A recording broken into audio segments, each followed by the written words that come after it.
Ronnie Ward from the Ditma section of the Flatbush neighborhood, Brooklyn, in the city of New York. Friday, the 3rd day of May, 2024, 9 p.m. in this evening or so.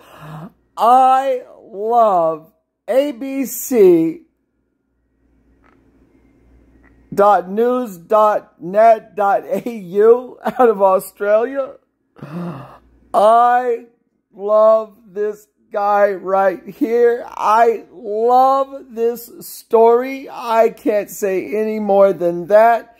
Look at the expression on his face. It runs for 14 minutes and 31 seconds. Let's hear it go. I love the Olympics, and when the news broke that the 2032 Olympic Games were going to be held in Queensland, Brisbane, Australia, I think I and a lot of other people had preemptive shivers with memories of Sydney and Kathy Freeman and Thorpe and Fatso and Nikki Webster coming flooding back. That was nearly 3 years ago now, and since then things have not been going particularly well. Half-assed and half-baked. Plans for new or refurbished stadiums have been drawn up then scrapped, with very little progress being made. There are concerns that Brisbane is going to blow its budget. The Senate inquiry heard of potholes of lost opportunities and fears of white elephant venues. It's so bad that in March, 9 News reported that the Queensland government had sought advice on what it would cost to scrap the Games, though the government denies this. But this isn't the first time the Olympics has been in this sort of trouble. 50 years ago, the Olympics suffered a financial disaster so massive it found itself on the verge of death. Is Brisbane repeating the mistakes of the past? I'm Matt Bevan, and this is If You're Listening. The modern Olympics has seen a lot of changes since it was first held in 1896. For example, early on, there were medals handed out for painting, sculpture, town planning, and medal design. Yes, medals for best medals. But despite a lot of change over the first 70 years of the Olympics, one thing remained the same. The Olympics was never about making money. The greatest advocate of all this was the head honcho of the Olympic movement. The president of the International Olympic Committee, Mr. Avery Brundage. Avery Brundage was an American former athlete filled with the zeal of Olympism. We have only the strength of a great ideal. The games must go on. For as long as the Olympics had existed, athletes were not allowed to make money, which meant that the Australian Olympic team all had other jobs. Most of the swimmers were students, but all the athletes had full-time jobs, or most of them, and they had to try and fit in their training and their jobs, and, they were just too much for them. If people played sports professionally, they were banned from the Olympics. On top of that, the Olympic movement didn't want administrators, coaches, or event organisers making money either. Brundage even practiced what he preached. He never took $1 of payment throughout his career as an athlete or an administrator. But in the 70s, more and more people were arguing that this was quite an elitist way to look at sport. It gives a massive advantage to sportspeople from wealthy families. It was also quite easy for countries to just get around if they wanted to. Communist countries routinely gave their athletes government jobs which didn't require them to do any actual work and allowed them to maintain a full-time training schedule. Are the Olympics really still amateur sports? I think only in name, except for the Australians and a few of the other smaller countries. But Avery Brundage doubled down. He insisted that the Olympics should avoid any corporate connections. He thought that professional sports with big TV rights deals and sponsors weren't sports at all, and they were just an extension of the entertainment industry. Ladies and gentlemen, Mr. Avery Brundage. Money for the Olympics should come from ticket sales, donations, and governments. He was convinced that vast amounts of corporate money would corrupt the Games and the IOC. He probably knew that it was a losing battle, but he didn't know how quickly it was all going to fall apart. In 1976, the IOC awarded the Summer Olympic Games to Montreal, Canada. The Games would be funded by selling tickets to the events, postage stamps, and commemorative coins. Canadian Olympic coins, the most beautiful money can buy.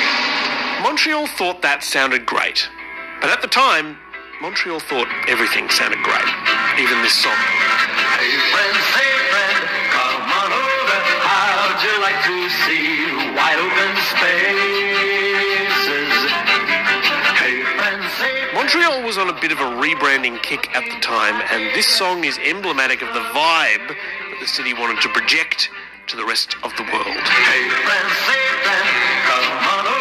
I have listened to this song a number of times and I hate it with the fire of 1,000 suns. The driving force behind this hideous optimism was Montreal Mayor Jean Drapeau. The man whose individual efforts gained for Montreal the 1976 Summer Olympics. Jean Drapeau, a boisterous French Canadian with a tiny little mustache, was seen as a man who could do no wrong, a man who made big promises and then delivered on those promises. It was all nicknamed Drapeau's Dream, after Montreal's Mayor Jean Drapeau. He'd won 2 consecutive elections with more than 90% of the vote, a result you would expect in Moscow, not Montreal.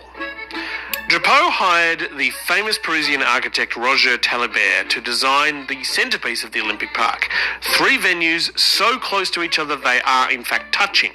The covered Olympic Stadium, the Olympic Pool and the Velodrome. It all began as an architect's vision that would make Montreal the greatest sports centre of the world. It was an ambitious project. The Velodrome, which will be air-conditioned, will seat between 7,000 and 10,000 people and has no interior supports. The Velodrome was meant to look like a bicycle helmet, with 6 massive concrete arches holding up a phenomenally heavy roof. Next to it was the swimming pool, which was normal enough. Work on the swimming centre is well advanced. Except on top of it is the strangest tower you've ever seen, leaning over at a 45-degree angle. Its triangular tower will rise 168 metres above the stadium, its base forming the main part of the centre's roof. Why do you need a giant tower at a 45-degree angle? Well, it's designed like a pool umbrella. The tower leans over the top of the Olympic Stadium and holds up the stadium's retractable roof. This opening will be covered during bad weather by an awning suspended from a tower on the swimming centre's roof. The stadium itself was also a challenge. The Olympic Stadium is elliptically shaped and will seat 70,000 people. Concrete ribs or consoles are being placed on their tops, and these will support the walls. Many of the core concepts of the design had never been attempted before. All of this would be built on top of a brand new metro line for easy access. The estimated cost was around $250 million, but no one was worried because these Olympics, after all, were going to be unique. They would pay for themselves. $250 million was how much they expected to make by selling commemorative coins alone. Jean Drapeau famously declared that the Olympics can no more lose money than a man can have a baby. Sports Illustrated thought that the English translation of his name, Johnny Flag, was more appropriate, given the used car salesman vibe that he gave off. As Drapeau admitted, there were some problems. We've had problems, but I have followed the preparation of games in other countries. They always had their problems. Yeah, but they didn't have problems like this. Almost everything that could go wrong did go wrong. Drapeau's dream became known as his fantastic folly. Talibert was constantly late with his designs. As construction began, they realised that the ground underneath the velodrome was too unstable to support the massive arches. This raised the cost of the concrete foundations by 1,400%. Water got into the holes in the stadium ribs and then froze, cracking the concrete. When engineers came to join up the ribs, they found a serious misalignment. Corruption was rampant, from the politicians to the contractors to the unions. The contract was a sham. The construction companies and unions went to war over pay and conditions, both knowing that the hard deadline of the opening ceremony provided a once-in-a-lifetime opportunity for a desperate government to shell out whatever they asked for. Amidst the forest of cranes, everything now depends on the workers themselves. With overtime, they're earning from $400 to $1,500 a week. Workers spent months on strike. The frenetic schedule when they weren't on strike led to the deaths of 12 workers. But by the end of last year, the overall games costs had risen to $1,000 million. It's now at $1,500 million and still going up. Remember, the initial budget was $250 million. It was a global story. Montreal was a laughingstock around the world, and it was clear that the venues would not be finished.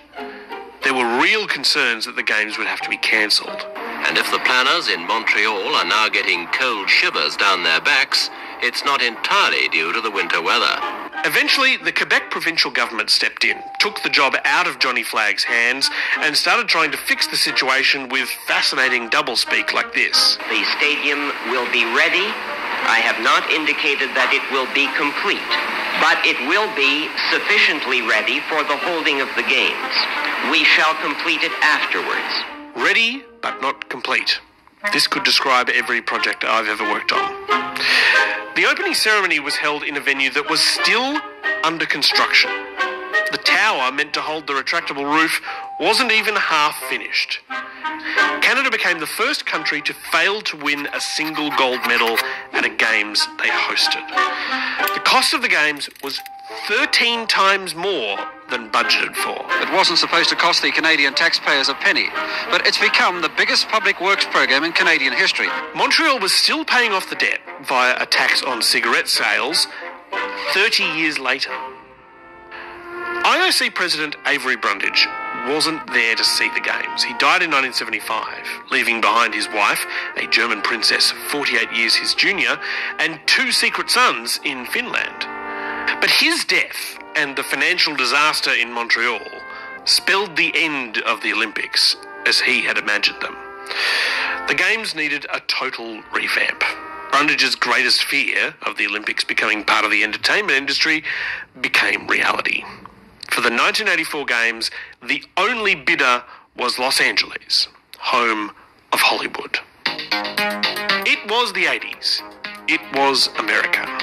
And any semblance of Avery Brundage's amateurism and anti-materialism was abandoned. Coke is the official soft drink of the Olympics. There are estimates it paid $80 million to get that title. Levi Strauss is listed as the official outfitter of the Games. The Games were redesigned to maximise TV audiences for whichever broadcaster won the bidding war. Television is the crux now of the Olympic Games. The Olympic Games are predicated on television. So there was heaps of money coming in. And also, as Ray Martin says here, heaps of work was already done. Los Angeles actually has most of the sporting facilities and the accommodation necessary to stage the Olympics. Los Angeles 1984 was run entirely without government money. Sports bodies began allowing professionals to play. Everyone was happy, and the Games made a handy profit. The Olympics had been saved, or perhaps more accurately, replaced by capitalism. Now, Avery Brundage was right about one thing. Letting in corporate money did lead to corruption in the IOC. Buick is the official car. It donated money and free cars to the committee members. Corruption became a serious issue in the IOC as cities around the world entered fierce bidding wars for hosting rights, often involving bribes to IOC officials. I will never resign. Because I'm going to think I'm guilty. But bribes aside, the disaster of Montreal led to the success of Los Angeles. And for years after, the Games made more money than it lost. So, why is it that 40 years on, the Olympics is threatening to blow its budget in Brisbane? And it's not just Brisbane. Every Olympics since Sydney has run way over budget. Hosting the Olympics creates a fiscal deficit of anywhere from 10 to 20 or 30 billion dollars. And more cities are realizing that. You might have missed the reason. So I'll just rewind back to Ray Martin. Los Angeles actually has most of the sporting facilities and the accommodation necessary to stage the Olympics. It's because cities keep building new Olympic stadiums, and it costs too much money. Building massive infrastructure projects with an immovable deadline is fraught with danger. The revenue from sponsorship and TV rights disappears into the pockets of construction companies and the IOC. The Brisbane Olympics in 2032 planned to use existing venues, the Gabba, Lang Park, and venues from the 2018 Commonwealth Games in the Gold Coast. Bringing down the cost of hosting the Games, allowing existing venues to be used. But almost immediately it turned into a political quagmire, with plans for billion-dollar stadium upgrades or massive new venues being thrown around like confetti. Brisbane still has 8 years to sort the situation out. But if they can't find a way to run the games without blowing the budget, the solution may be to park the Olympics in Los Angeles permanently.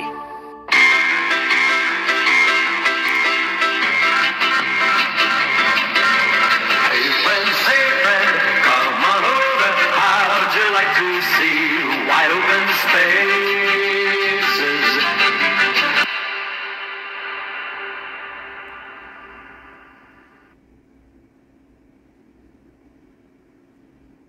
Well,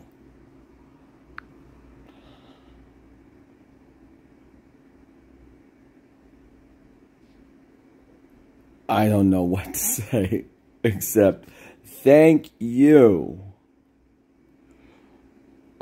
Matt Bevan, for enlightening us all as to what is up and who's who in the zoo, or zooming who, when, and what kind of boom they're looking for. Aye, aye, El Capitan. Ronnie Ward from the Ditmas section of the Flatbush neighborhood, Brooklyn, in the city of New York, Friday the 3rd day of May, 2024.